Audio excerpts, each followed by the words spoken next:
The morning the locket was found, Philippa Crane was kneeling in the cold grate of the east drawing room, and the Duke of Aldenmuir was standing in the doorway watching her. She did not know he was there.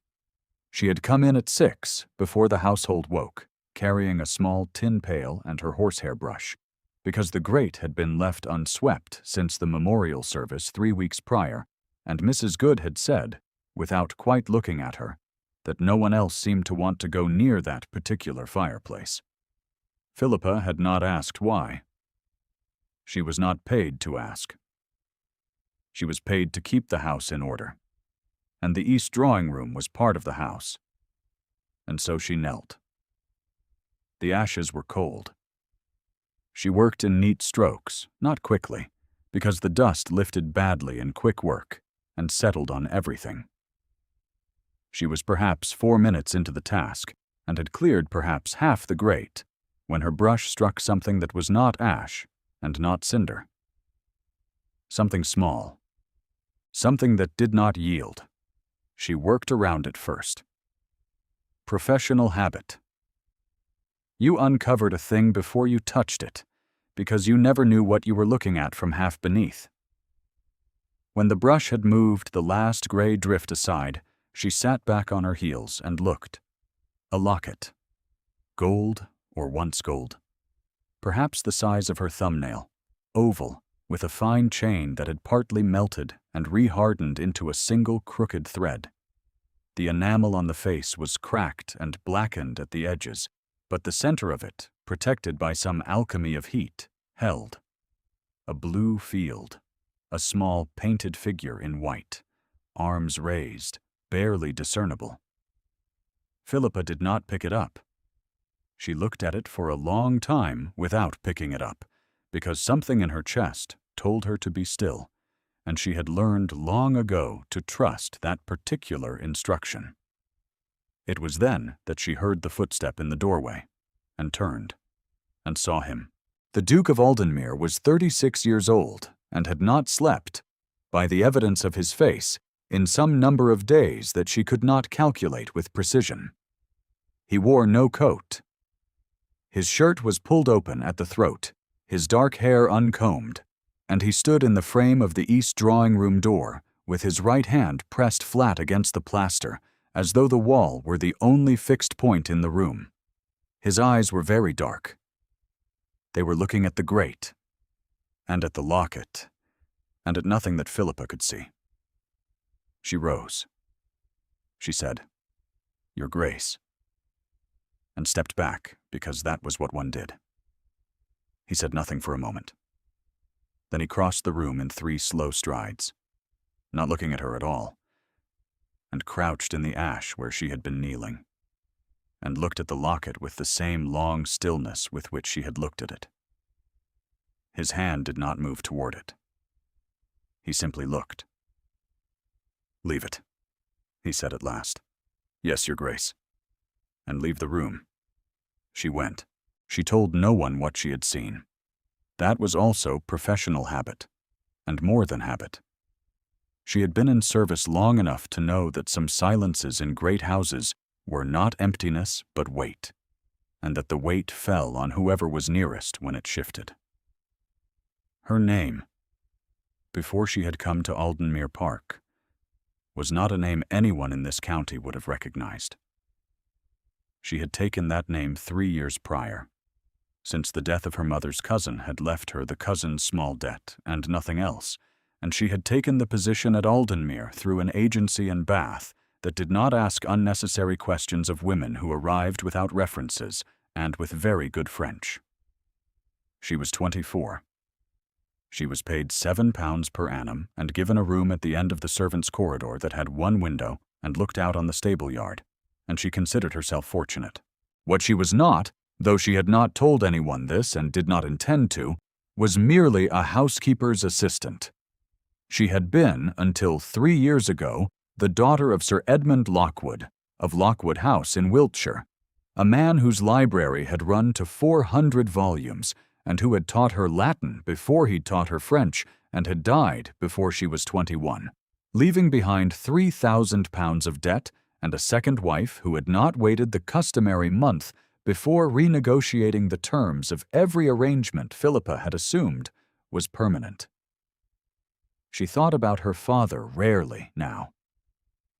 She thought about him most on cold mornings, when the work in a great house felt very like the work she had watched servants do in his house, and the distance between the two positions seemed both vast and, from certain angles, barely measurable. She thought about him on the morning after the Locket, when she came down at 5:30 and found the east drawing-room door locked. It had not been locked the day before. She stood before it for a moment, brush and tin in hand, then turned and went to the morning room, which also wanted sweeping, and set about her work. 3 days passed without incident. She saw the Duke twice in that interval, both times from a distance, once in the upper gallery, standing before a portrait she had not yet catalogued, and once on the lawn at dusk, looking not at the gardens, but at something she could not identify beyond the ha-ha in the direction of the folly. He did not look at her. She did not expect him to. It was Mrs. Good who told her, in the kitchen on the 4th morning, what the east drawing-room meant. "The late Duchess," the housekeeper said, with the careful neutrality of someone who had said the same words many times and had worn all the emotion out of them. "That was her room. She sat in it every morning when she was here. The window faces east. She liked the morning light." A pause. "She died in February. Fever, very sudden. She was 29. Philippa said she was sorry to hear it. The thing is," she continued, setting her cup down very precisely in its saucer, "there was a fire, the night she died, in the east drawing-room. The chimney flue had been blocked, or so they said afterward, and something in the grate caught. Nothing serious in the end. They put it out, yet her things were in there, the things she kept nearby." She looked at the table. "His Grace has not permitted the grate to be touched since. Until you." Philippa thought about the locket. "He told me to leave it," she said. "Yes," she said. "He would." She said nothing further, and Philippa did not ask, but she thought about it for the rest of the morning, moving through the house with her tin and her brush, pausing in rooms to look at objects she had catalogued and recatalogued, but not understood until now. The portrait at the end of the gallery showed a young woman, dark-haired, with a direct and slightly uneasy gaze, seated in the east drawing-room. The window behind her was exactly as Philippa knew it. The label beneath the portrait read, "Eliza, Duchess of Aldenmere, 1797 to 1821. 29. The same number the housekeeper had named. She looked at the portrait for a long time, the way she had looked at the locket. There was something in the painted face that was familiar, and she could not locate why, and she did not try to force it. She moved on. If you have ever worked in a house where grief is the real resident and the living are only passing through, you will know the particular quality of the air. It is not oppressive. It is something more like attention. The house pays attention to itself. The objects in it hold what has been placed in them. A cup left half-rinsed, a book marked at the same page for months, a window left unlatched because the person who latched it is no longer there to do it, and the attention is the memory. Aldenmere Park was full of that attention. Philippa had felt it since her first week, and had understood it as the natural weather of a house in mourning, and had worked inside it without disturbance. What disturbed her, on the 5th day, was the solicitor.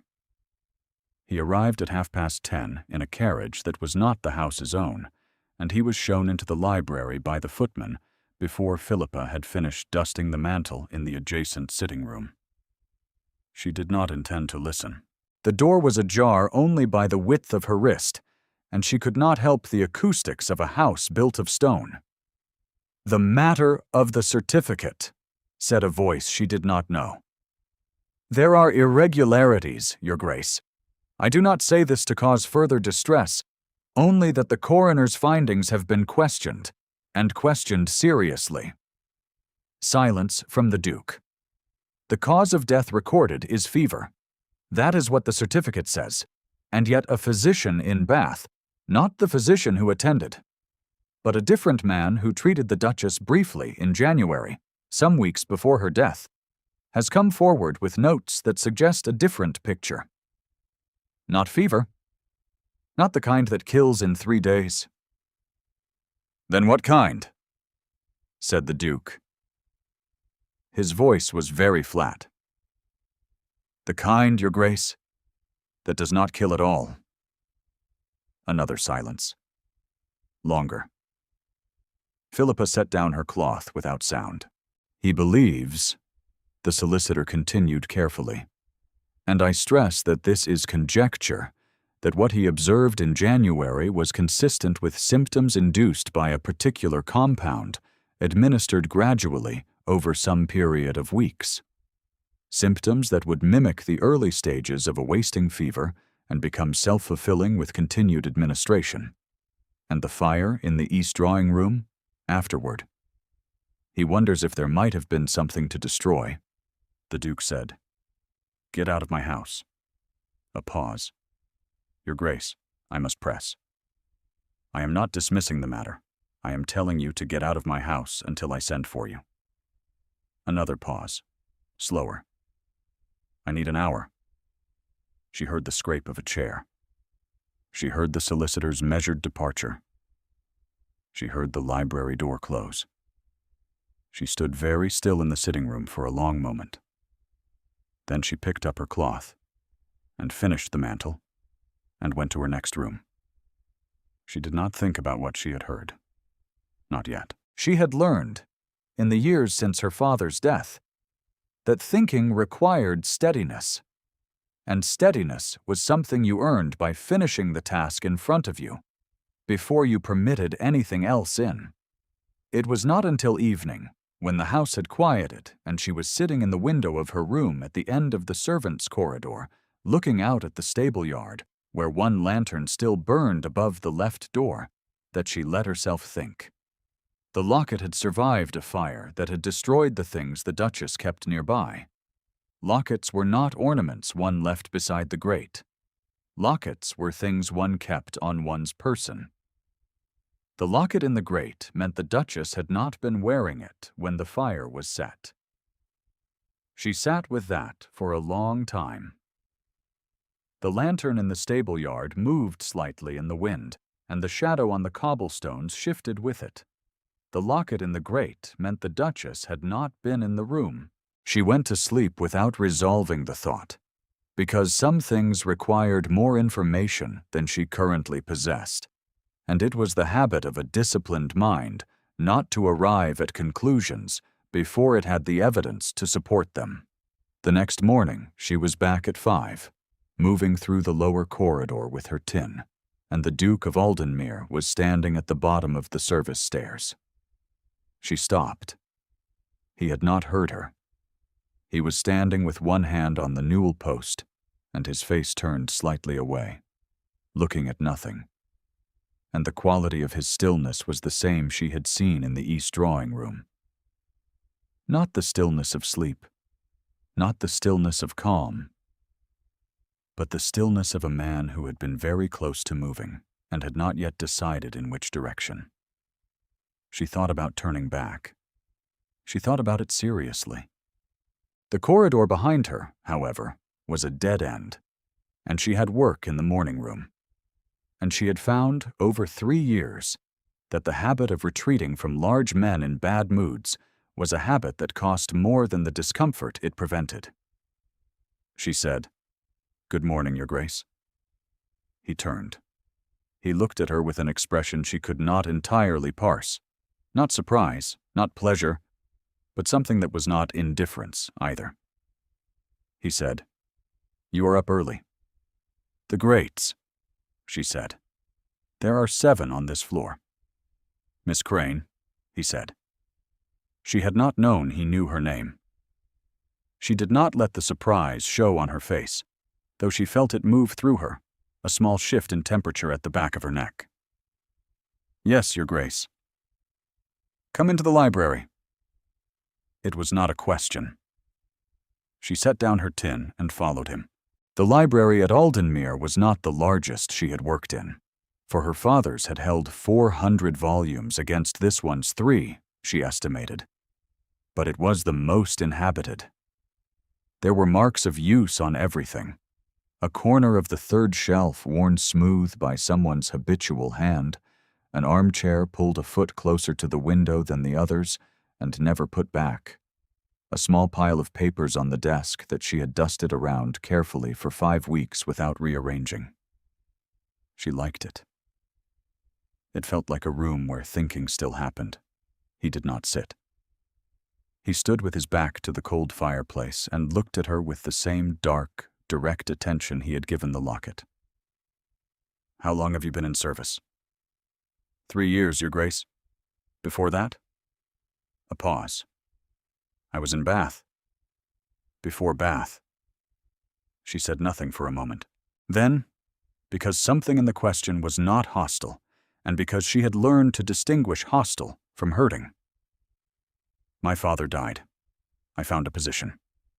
He nodded once. Not sympathy, exactly. Recognition. "You found the locket?" "Yes." "And you said nothing. You told me to leave it." Something almost shifted in his face. "Not quite." "I need to know," he said. "What you saw. Precisely. Where it lay in the grate, what the ash around it looked like, whether it had moved at all." She told him. She told him all of it, in the order she had observed it, without editing. The ash still cold, the brush striking metal, the way the chain had melted and rehardened, the cracked enamel with the blue field intact at the center, the small painted figure in white. She told him the locket had not been near the back of the grate where a log might have fallen from an andiron, but toward the center left, which was where one would find something that had fallen from a flat surface, or been placed. He listened to all of it without moving. When she finished, he was quiet for a long moment. Then he said, "The painted figure. Did you see what she was doing?" The gesture. "She had her arms raised," Philippa said, "as though reaching upward." He closed his eyes. One brief press. "That locket," he said, and his voice had changed register, "was given to her by her mother. She wore it every day. She never laid it down. She was wearing it the last time I saw her, 2 days before she died. If it was in that grate, she was not in that room when the fire was set. She was not in that room." He opened his eyes. He looked at Philippa with something that was almost desperation and was entirely controlled. "Someone wanted me to believe she died in that room." Philippa said carefully, "What does the solicitor believe?" He went very still. "You heard. The door was ajar. I did not intend to. And you said nothing. Not accusatory, assessing. I had no information that would have been useful to you. Observation without evidence is gossip." He looked at her for a long time with that dark, unreadable attention. Then he said, "My wife's physician in Bath. The one who came forward. He noted in January that she spoke of wishing to leave, that she was not well, and had asked him privately whether he knew of a place where a woman might go quietly, without advertisement, where she might rest and recover." A pause. He told no one at the time. He did not know what he was hearing. He thought she was ill and overwrought. Philippa said nothing. If someone gave her a means to leave, he said, and a reason to let everyone believe she was dead instead, she would be alive. She would be somewhere. She would have been somewhere for 3 months while I have been. He stopped, and his jaw was very tight. She thought then of the portrait at the end of the gallery, the direct and slightly uneasy gaze, the hands in the lap that were not quite still. She thought of a woman who had wanted to leave and had found a way to disappear instead of being seen to leave. She thought of what that cost, the name, the place, the people one might have trusted, the inability to come back. She thought, with a pang that she recognized as personal and chose not to examine too closely, of the particular way a woman became invisible, not because she was ordinary, but because she had decided that invisibility was safer. "She is alive," Philippa said. "It was not a question," he said. "I believe so." And then, after a pause, he said, "I need to find her." She thought of many things in quick succession and chose the most practical. The physician's notes, the specific compound he described. There are not many physicians in Bath who deal in such things, and fewer still who would do so without other physicians knowing. If someone administered a compound to her gradually, they did not do it alone. There would be a source. He looked at her with an expression she had not seen from him before, alert and slightly wondering, as though he had not expected her to speak that sentence. "You know something about that. My father was ill for 2 years before he died. I learned to read medical correspondence." A pause. "I am also," she said carefully, "reasonably good at asking questions that do not sound like questions." Another long silence. The light through the library window was brightening toward 6:30, and she could hear the house beginning to move above them. The first footsteps on the upper corridor. "Miss Crane," he said. "Yes, Your Grace." "I'm going to Bath." "Yes, Your Grace." "I need someone who can move through that city without drawing attention to my household." He paused. "Someone who can go to certain addresses and make certain inquiries and report what they find. Not a solicitor. Not a footman. Someone who will not be notable." She understood. She said nothing. "You are from Bath," he said. "I'm familiar with it, yes. Would you come?" She thought about her room at the end of the servants' corridor. She thought about £7 per annum. She thought about the locket in the ashes, the blue field intact at the center, the small figure with her arms raised. "Yes," she said. "I would come." If she had expected him to warm to her on the journey, she would have been disappointed. He was not cold, exactly, but he was contained in a way that left very little room for anything outside the task. He read on the road. He asked her twice about specific details of her time in Bath, listened to her answers with complete attention, and then returned to his reading. She did not mind. She found it easier to think alongside someone who was also thinking. They stayed separately. She was installed at a respectable lodging house near the pump room, and given a modest sum in coin and a list, in his hand, of 3 addresses. The list was accompanied by a brief note instructing her which questions to ask and which not to ask, and what to say if pressed about her purpose. She read it twice and memorized it and burned it in the lodging house grate. The first address yielded nothing. An apothecary near Milsom Street who had been in business for 11 years and who was pleasant and slightly puzzled by her questions about tinctures for extended low fever and referred her to a physician without knowing he was doing it. The second address was the physician who was not pleasant and not puzzled and closed his door in her face. The third address was a woman. This was not on the Duke's list. This was something she had added herself, from her knowledge of Bath, from the habit of a woman who knew how certain things worked. She sought out a woman who ran a quiet establishment on the edge of the respectable quarter, who took in certain guests who arrived without names and left the same way, who had been, in the years before Philippa had left for Aldenmere, a kind of fixed point in the city's invisible geography. Her name was Mrs. Radlett. She was perhaps 60, with a wide face and small, observant eyes, and the manner of a woman who had heard everything and was surprised by none of it.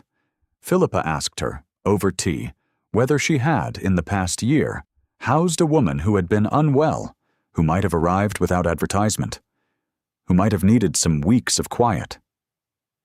The woman looked at her for a long time over her cup. "Why are you asking?" she said. "Because her husband believes she is dead," Philippa said. "And she is not.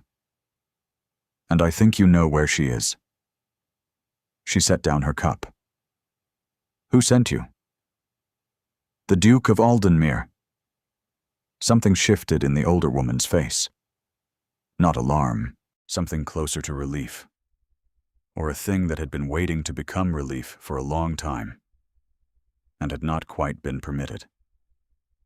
She said, the older woman said slowly, that if anyone came from him, I was to say that she could not be sure, that she did not know what he knew, or did not know, that she had been told he had agreed to the arrangement. What arrangement? That she was to disappear.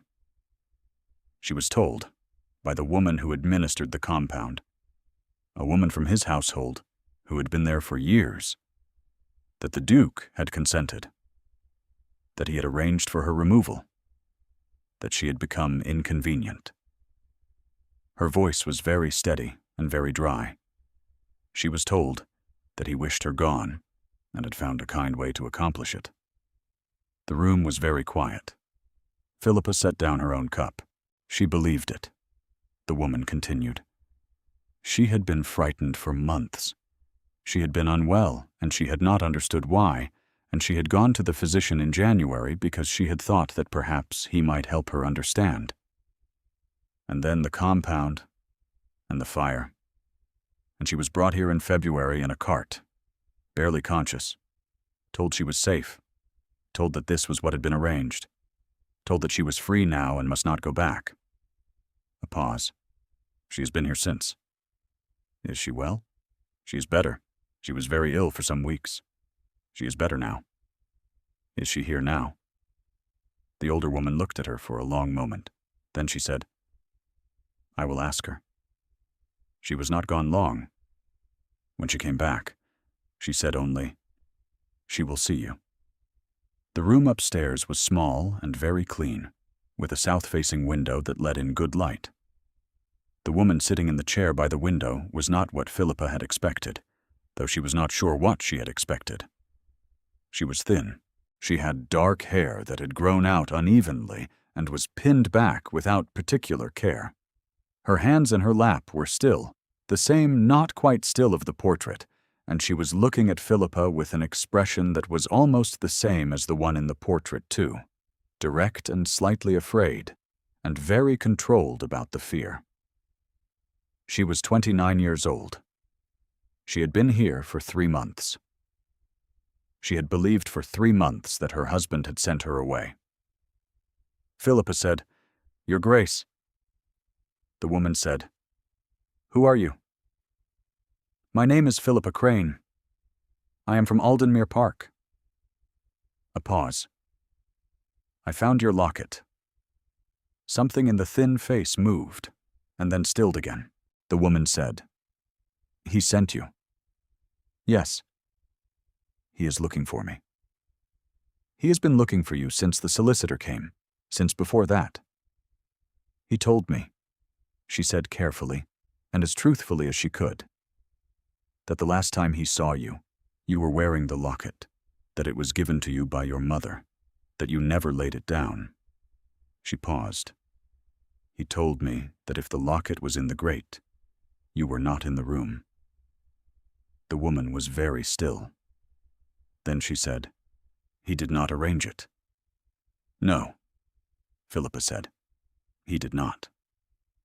Another silence. Longer.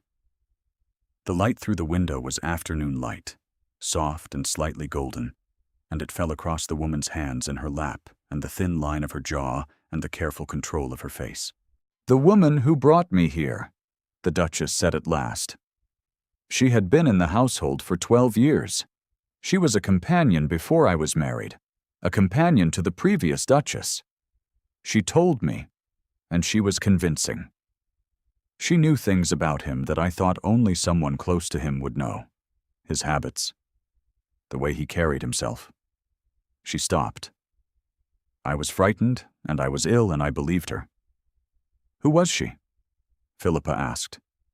Her name was Stanton. Mrs. Stanton. The Duchess looked at her hands. I think she had been waiting a very long time for the previous Duchess to stop being absent. Philippa understood that too. They spoke for another hour. She did not push. She had learned, over 3 years, that women who had been frightened needed to be given room to expand back into themselves before they could trust anything, and the expansion was not quick and could not be hurried.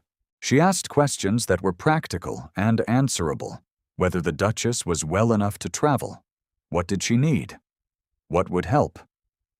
She did not ask her to decide anything. That was not her place. Before she left, the Duchess said, "Is he well?" Philippa thought of the man at the bottom of the service stairs, hand on the newel post, face turned away. The stillness of a man who had not decided in which direction to move. She said, "He has not been well. He will be." The Duchess looked at her for a long moment with that dark, direct gaze.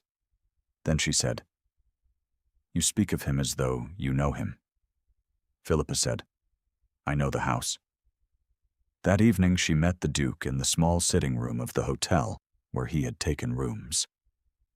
She told him everything. She did not spare the details of what the Duchess had been told, or how she had been brought here, or how long she had been ill. She did not spare the name of Mrs. Stanton, who had been at Aldenmuir for 12 years and was still there. He listened to all of it without moving. When she finished, he said, "She is well. She is better. She is careful. She will need time." He looked at the table. "She believed I had done it." "Yes." "For 3 months." "Yes." He was quiet for a very long time. Then he said, "Take me to her." She said, "Tomorrow." He looked at her. "Tonight she needs to sleep," Philippa said. "She needs to know that tomorrow is real and that nothing will be demanded of her before she is ready. If you go tonight, it will feel like an event. If you go in the morning, it will feel like a choice." She paused. "That matters to her." "It should." He looked at her with that dark, steady attention. Then he said, "You are not easy to work for." "I am not working for you," she said. "I am helping you. They are different things." Something shifted in his face. It was the closest she had yet seen him come to something that was not grief or purpose. He said, "Miss Crane." Then he stopped. "Yes, Your Grace." "Thank you," he said. "For all of it. The locket. The questions. This." He paused. "For speaking plainly." She said, "I have not been able to do much else for some years now." He looked at her for a long moment, and then he said, quietly, "Neither have I." She went the next morning first, ahead of him, to give the Duchess the hour she had promised. He came at 10, alone, without footman or coachman. The older woman let him in without comment and showed him upstairs and did not follow. Philippa stayed in the downstairs room. She sat in the chair by the window and listened to the sounds of Bath coming through the glass and did not try to hear what was happening above her. What was above her was not hers. It did not belong to her in any version of the story. What she heard, after a long time, was footsteps on the stair. 2 people descending. Not one. And then the door to the downstairs room opened, and the Duke of Aldenmuir came in with his wife beside him. And the Duchess was looking at Philippa with something in her face that was not quite gratitude, and was more than that. She said, "You found it in the ashes." "Yes," Philippa said. "And you kept looking." "I am thorough," Philippa said. "It is a professional defect." The Duchess made a sound that was almost a laugh. and the almost was the first light thing Philippa had heard in the house of grief since she had arrived, and it meant something. She thought it meant that the particular quality of attention in the house, the weight of it, might eventually lift, or at least shift, into something less like mourning and more like ordinary habitation. They returned to Aldenmere 3 days later, not 2, for there were practical matters that required the solicitor and the matter of the companion, which the Duke handled with a quietness that was more final than any dramatic confrontation could have been. The woman left the county. The solicitor dealt with the rest. On the evening of their return, when the house had settled and the Duchess had been shown to rooms that had been aired and rewarmed and dressed for a living person rather than a memory, Philippa went back to her room at the end of the servants' corridor and sat in the window and looked out at the stable yard. The lantern was still there, above the left door. She thought about what she was and was not, and what had happened in Bath, and what would happen now. She was a housekeeper's assistant at £7 per annum. She was a baronet's daughter who had not advertised the fact. She had gone to Bath as a tool and had not behaved as a tool, and she was not sure whether that was something that would be noticed or whether it would fold back into the ordinary texture of the household without remark. She was therefore not prepared the following morning to find a note slipped under her door. It was in his hand. It said only, "The East Drawing Room, 8 o'clock." She found him there, standing by the unlit grate. The room had been cleaned now, properly, the ash removed and the grate blacked and the furniture uncovered.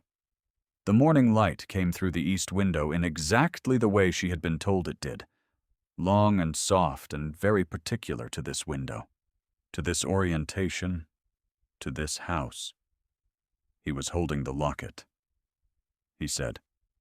She did not want it back. Philippa waited. She said the things she associated with it were not what she wanted to carry. She said she would like to begin again with something else. He turned the locket once in his hand. The gold caught the light. She asked me to give it to whoever found it. She said that was appropriate. A pause. She asked me whether the person who found it was someone I trusted. Philippa said nothing. I told her, he said, that I had not known you long, but that you were someone who could be trusted with a question that did not have an easy answer, and that in my experience, that was rarer and more useful than almost any other quality. He looked at her. She said that was good enough for her. He held out the locket. She looked at it. She looked at him. She said, that was not 3 months ago. That was yesterday. Yes, he said. You told her that yesterday. Yes. About someone you had known for 6 weeks. He said, I told you once that we are different. That you work for the house and I live in it. That is not. He said with a care in his voice that she had not heard before. A deliberateness that was not the deliberateness of rank, but of something else entirely. The most accurate description of what has occurred. He paused. You could have ignored the locket. You could have ignored the door to the library. You could have ignored everything you heard and everything you surmised and gone about your work and let whatever was going to happen, happen. You did not. I did not, she agreed. I should like to know, he said very quietly, whether that habit of yours, of not ignoring what is in front of you, might be turned toward something longer term than a housekeeper's position. She looked at the locket in his outstretched hand, the blue field at the center, the small figure with her arms raised. She said, I am a baronet's daughter. I have no money and no situation. I have been in service for 3 years, and I find it more dignified than most things I have seen from either side of the arrangement. I know, he said. I looked you up. 2 weeks ago. I know who your father was." She felt the shift in temperature again, the one at the back of her neck.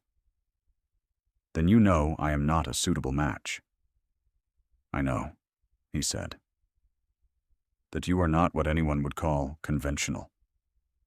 I know that my wife has given her blessing, freely, with what I would describe as active enthusiasm. And I know that I have spent 6 weeks watching someone move through a house full of grief with more practicality and more care and more honest assessment than anyone I have encountered in a very long time, and I find that I have very little interest in pretending that I have not noticed." She looked at him for a long time. He stood in the morning light of the east drawing room, the room that had been locked for 3 months and was now open, and he held the locket, and he waited. He was not asking her to perform gratitude. He was not asking her to hurry. He was asking her something precise and specific things, she had found, were the ones she could answer. She took the locket from his hand. She said, "Ask me again in a month." Something moved in his face then, quiet and warm and unmistakable, something that had been very thoroughly controlled for a long time, and was just now, in this room, in this light, beginning to be less controlled. He said, "I intend to." She put the locket in her pocket and went to her next room. It was the east drawing room she went to, the following spring, when she came down early and stood in the morning light to think. The house was quieter now, not with the quiet of absence, but with the quiet of ordinary life resuming, the particular soft noise of a household where the people in it were, on the whole, well. The Duchess had begun taking breakfast in the morning room. The east drawing room was, by incremental degrees, becoming itself again. The locket was in the small drawer of her writing desk, in the room that was no longer at the end of the servants' corridor. She wore it some days and not others. It was not, in the end, a piece of grief. It was a piece of a story that had turned out differently than anyone had planned, and she had come to feel that there was something right about that, something that was consistent with the way she understood the world to operate at its best, not according to scheme or arrangement, but according to what was found in the ash and what the finder chose to do with it. The Duke came into the east drawing room at 7:20, which was earlier than she had expected, and found her standing in the morning light and stopped in the doorway. He said, "You are here early." She said, "I like this window." He came and stood beside her, not quite touching, close enough that she was aware of the warmth of him, the steadiness of his breathing. They stood like that for a moment, looking at the light on the garden, the early spring green of the lawn, and the stone of the folly just visible over the ha-ha, and the sky which was doing something particular with the morning haze that she had not seen it do before. He said, "What are you thinking about?" "The locket," she said. "About finding things in ash." He said, And that ash is what remains after something burns, which means a fire had to happen first." She paused. "I have been thinking that most of the things worth finding require the fire first." He was quiet for a moment.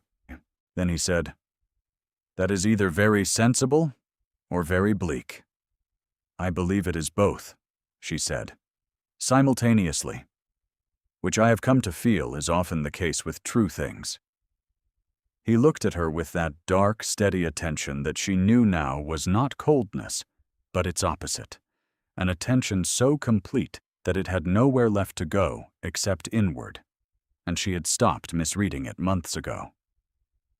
She felt his hand close over hers, warm and deliberate and careful, the way he did everything.